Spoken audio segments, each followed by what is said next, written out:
যারা বিবাহিত যাচ্ছ দুজনে একসাথে যাচ্ছ, জল ভরছো, অবশ্যই চেষ্টা করো কিছু কাজ করা। সেই কাজগুলো যদি তোমরা করতে পারো, বাবা মহাদেব এবং মা পার্বতী ভীষণ খুশি হয় এবং স্বামী স্ত্রী বা তাদের ভালোবাসা আশীর্বাদ দুটোই পাওয়া যায়। আর ভালোবাসা সবাই পাবে, আশীর্বাদ সবাই পাবে, এটা তো সত্য কথা। কিন্তু স্বামী স্ত্রীর যে ভালোবাসা, যে বন্ধন বাবা মায়ের মধ্যে আছে, সেটা যেন আমরাও পাই। আমাদের স্বামী যেন আমাদের ভালোবাসে, আমরাও যেন স্বামীকে ভালোবাসি।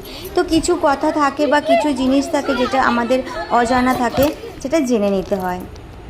ব্লগ উইথ এমজিডি চ্যানেলে তোমাদের সবাইকে স্বাগত। তোমরা সবাই ভালো আছো তো? আমি খুব ভালো আছি। আমি বাবার কাছে গিয়েছিলাম, তোমাদের সাথে সেই ভিডিও আমি শেয়ার করে নিচ্ছি। এর মধ্যে আমি কিছু কথা বলবো যেগুলো তোমাদের না জানা থাকলে অবশ্যই তোমরা জেনে যাবে। আর যখন তোমরা বাবার কাছে যাবে অবশ্যই এই নিয়মগুলো করো। যেমন যখন বাবার কাছে তোমরা যাচ্ছ, জল তো ভরছো, কিন্তু একটা ঘটি অন্তত দুজনে একসাথে এক নিঃশ্বাস বন্ধ করে দুজনে জলটা ভরবে বাবা মায়ের নাম স্মরণ করে। দেখবে তোমাদের ভালোবাসার বন্ধন এতটাই ভালো হবে, বাবা মায়ের আশীর্বাদ তোমরা এতটাই পাবে যে তোমরা বুঝতেই পারবে যে আমাদের যে ভালোবাসা ছিল আর সেই ভালোবাসাটা কতটা বেড়ে গেছে। কারণ এই জলটা বাবার মায়ের কাছে যায়, আর এই জলটা বাবা মায়ের খুব খুশি হন, কারণ দুজনে জল বলে। অবশ্যই তো দুজনে জল নিয়ে যাচ্ছ, তবু আমার এই কথাটা মেনে একটুখানি শুনো, তোমাদেরই ভালো হবে। আমার ভিডিও তোমাদের কেমন লাগছে? যদি ভালো লাগে অবশ্যই সাবস্ক্রাইব করে একটু পাশে থেকেও লাইক কমেন্ট শেয়ার করে দিও। তোমাদের এটুকুই আমার কাছে চাওয়া, আর কিছু না। আর ভিডিও অন্তত শেষ পর্যন্ত দেখো, দেখলে ভালো লাগবে। কারণ আমি সব ভিডিওটাই তোলার চেষ্টা করি, তোমাদের সাথে শেয়ার করার চেষ্টা করি।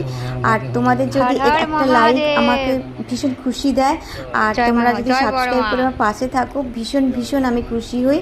কারণ আমি জানি তোমরাও মা বাবা সবাইকেই ভালোবাসো ঠিক আমারই মতন। তোমাদেরও যেন সব মনস্কামনা পূর্ণ হয়, এই প্রার্থনা করি বাবার কাছে। এখান থেকেই তো যাত্রা শুরু হলো। জল আমরা দুজনেই ভরে নিলাম, কারণ আমরা যখন এসেছিলাম অনেকটাই রাত হয়ে গেছে, আর আমরা জোয়ারের জল তুলবো বলেই রাত করে এসেছি। আর যখন দেখলে তার আগে কিছু ঘাটে লোকই ছিল না, অল্প কজন ছিল, তারা জল চান করে জল নিয়ে চলে গেছে। তারপরেই আমরা চান করতে নেমেছি, কারণ জোয়ার আসার পরেই জলটা বড্ড ঘোলা থাকে, তাই আমরা স্নান করিনি। আর জলটা পরিষ্কার হতেই আমরা স্নান করেছি। তো চান করার পরে তারপরে যে দাদা ছিলেন ওখানে, সে মাটি লাগিয়ে দেয়, সেখানে মাটি লাগিয়ে দিলেন। তারপরে আমার বর ও ধূপ দেখাচ্ছে বাবা মাকে, মা গঙ্গাকে, সবাইকে ধূপ দেখিয়ে আমিও ধূপ দেখালাম। দেখানোর পরে এবার আমরা রওনা দেবো। তোমরা সাথে থেকো, ভালো থেকো, সুস্থ থেকো, এই কামনা করি। টাটা।